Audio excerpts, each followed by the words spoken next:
Kisan fashion mall వచ్చేస్తుంది మన ECL కి జూలై 24న గొప్ప ప్రారంభం. ట్రైనీ ఐపీఎస్ ఉదయ్ కృష్ణారెడ్డి ఆరోగ్యం నిలకడగా ఉందని వైద్యులు హెల్త్ బులెటిన్ విడుదల చేశారు. ఐసీయూలోనే ఉదయ్ కృష్ణారెడ్డికి ట్రీట్మెంట్ కొనసాగుతుందని చెప్పారు. ఉదయ్ స్పృహలో ఉన్నారని మాట్లాడుతున్నారని జయంతి ఆసుపత్రి డాక్టర్ రవిశంకర్ రెడ్డి తెలిపారు. ఆత్మహత్య యత్నం చేయలేదని ఉదయ్ చెబుతున్నారని అన్నారు.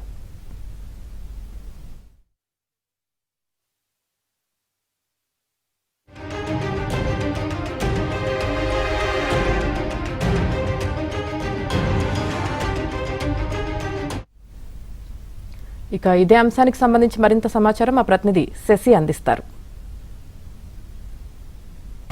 ట్రైనీ ఐపీఎస్ ఉదయ్ కృష్ణారెడ్డి ప్రస్తుతం హాస్పిటల్లో చికిత్స పొందుతూ ఉన్నారు. ఆయన ఆరోగ్య పరిస్థితి ఎలా ఉందన్న అంశాల గురించి మనతో మాట్లాడడానికి జయంతి హాస్పిటల్ వైద్యులు ఉన్నారు, వాళ్ళతో మాట్లాడదాం. చెప్పండి సార్, అసలు రెండో రోజు చికిత్స కొనసాగుతుంది, ఆయన ఆరోగ్య పరిస్థితి ఎలా ఉంది? ఆయన నేను ఉదయం మన హాస్పిటల్ అడ్మిట్ అయ్యారండి. జయంతి హాస్పిటల్ SR నగర్లో అడ్మిట్ అయ్యారు. ఆయన వచ్చే సమయానికి అన్కాన్షియస్ స్టేట్గా ఉన్నారు. ట్రీట్మెంట్కి బాగానే రెస్పాండ్ అయ్యారు. రిపోర్ట్స్ పరంగా పాయిజన్ సబ్స్టెన్స్ కానీ డ్రగ్స్ అబ్యూస్ కానీ ఏం కనపడలేదు. మనకి ఆల్కహాల్ ఓవర్డోసే కనపడతా ఉంది. By today morning he was completely conscious, oriented, బాగుంది, ఇంప్రూవ్మెంట్ చాలా బాగుంది. ఇప్పుడు మినిమల్ కంప్లైంట్స్ ఉన్నాయి, కొంచెం థ్రోట్ పెయిన్ ఒకటి, హెడ్ ఏక్ ఒకటి, గిడ్డినెస్ కంప్లైంట్ చేస్తూ ఉన్నారు. సో ఇలానే కంటిన్యూ అయితే కనుక స్టాటిస్టిక్స్ అన్నీ కూడా వైటల్స్ అన్ని స్టేబుల్గా ఉంటే కనుక రేపు ఉదయం డిశ్చార్జ్ చేస్తానికి కూడా మేము ఆలోచన చేస్తాం. స్టమక్ వాష్ చేశారు, తర్వాత బ్లడ్ రిపోర్ట్స్ కూడా వచ్చాయని చెప్పేసి అంటున్నారు. దాంట్లో ఏమైనా విషపూరితానికి సంబంధించిన కంటెంట్స్ ఏమైనా కనిపించాయా? లేదండి, విషపూరితం ఏమి కనపడలేదు. డ్రగ్స్ కూడా ఏమి మనకి ఓవర్డోస్ ఏం కనపడలేదు. పాయిజన్ సబ్స్టెన్స్ ఏమి కనపడలేదు. Reports are absolutely favor in the form of raised blood alcohol levels అండి.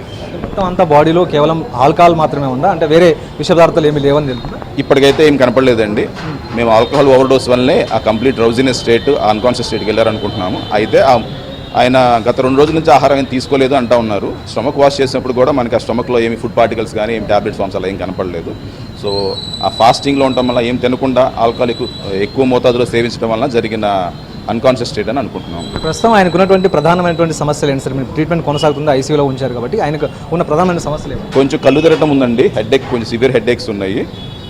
ఫారింజైటిస్ అంటే థ్రోట్ పెయిన్ ఒకటి ఉంది, కొంచెం మింగటం కొంచెం ఇబ్బంది పడుతున్నారు. అది కూడా కరెక్షన్ అయితే కనుక tomorrow morning will plan for discharge అండి. మాట్లాడగలుగుతున్నారా మీరు? ఏమైనా అడిగినప్పుడు, లేకపోతే ఈ సూసైడ్ సంబంధించిన అంశం గురించి మిగతా గురించి అడిగినప్పుడు ఏమైనా చెప్పగలిగారు? మాట అంతా బాగానే ఉంది. ఆయన పూర్తి స్పృహలోకి ఉన్నారు, స్పృహలోనే మాట్లాడుతున్నారు.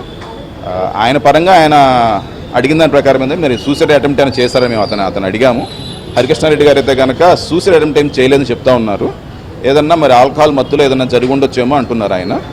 సో ఎందుకంటే ఆయనకు సంబంధించిన సూసైడ్ నోట్ కూడా బయట ప్రజెంట్ హల్చల్ చేస్తూ ఉంది. సో ఈ నేపథ్యంలో ఆయన ఏమీ తీసుకోలేదు, బాడీలో కూడా ఎలాంటి కంటెంట్స్ లేవని చెప్పేసి అంటున్నారు. కాబట్టి ఆయన అడిగినప్పుడు ఏం చెప్తున్నారు సార్? అసలు అదే అడిగామండి. మీరు మరి ఇట్లా ఏదో ఒకటి మీడియాలో ఒకటి సర్క్యులేట్ అవుతుందండి, మరి మీరు రాశారా లేదో మాకు తెలియదు, అవుట్ ఆఫ్ క్యూరియాసిటీ అడుగుతున్నాం, మీరు ఏమైనా సూసైడ్ అటెంప్ట్ చేశారా అని చెప్పండి అన్నప్పుడు మరి ఆల్కహాల్ మత్తులో చేసి ఉండొచ్చేమో అంటున్నారు. కానీ ఆయన అయితే మరి సూసైడ్ అటెంప్ట్ చేసినట్టు మాకేం చెప్పట్లేదండి. ఉదయ్ కృష్ణారెడ్డి ప్రస్తుతం కోలుకుంటూ ఉన్నారు. ఆయనకు సంబంధించినటువంటి ఆరోగ్య పరిస్థితి కూడా మెరుగుపడుతుందంటూ జయంతి హాస్పిటల్ వైద్యులు చెబుతూ ఉన్నారు. నిన్న ఆయన బ్రౌజీగా ఉన్నారు, ఇవాళ కొంత మాట్లాడగలుగుతున్నారు. ఆయనకు థ్రోట్ పెయిన్తో పాటు కళ్ళు తిరగడం లాంటి సమస్యలు మాత్రమే ఉన్నాయి. అయినప్పటికీ కూడాను అబ్జర్వేషన్లో ఉంచి ఆయనకు సంబంధించినటువంటి చికిత్స కొనసాగిస్తున్నామంటూ కూడా జయంతి హాస్పిటల్ వైద్యులు చెప్తూ ఉన్నారు. రేపు ఉదయం ఆయన్ని డిశ్చార్జ్ చేసేటటువంటి అవకాశాలు అయితే ఉన్నాయి. ఇదే కాకుండా ఆయన్ను సంబంధించినటువంటి బ్లడ్కి సంబంధించినటువంటి పరీక్షలు ఇప్పటికే జరిపినప్పుడు కూడాను అందులో ఎక్కడ కూడా పాయిజన్కి సంబంధించినటువంటి కంటెంట్ కనిపించడం లేదన్నది ప్రధానంగా